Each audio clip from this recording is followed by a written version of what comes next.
好希望咧係我哋嘅新發展區新㗎嘛，同現有嘅地區一個好有機嘅結合咧，其實係非常之重要。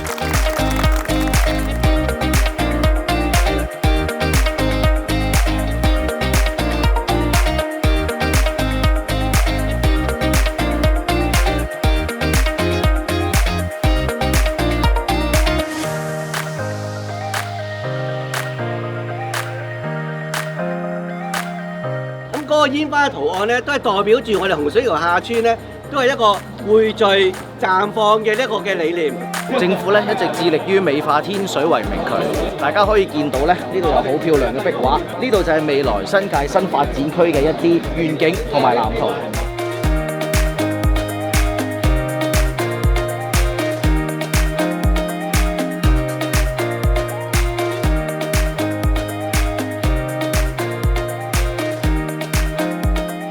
路政署都幫我哋咧，將我哋啲欄杆啊，就由咗我哋洪水橋下村品牌裏邊其中嘅湖水藍，亦都係種咗好多嘅簕杜鵑，係會好有美感。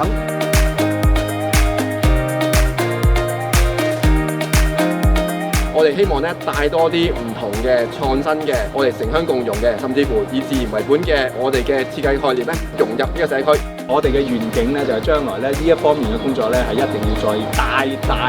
咁樣去加強。洪水橋下村新發展區，城鄉共融發展，耶！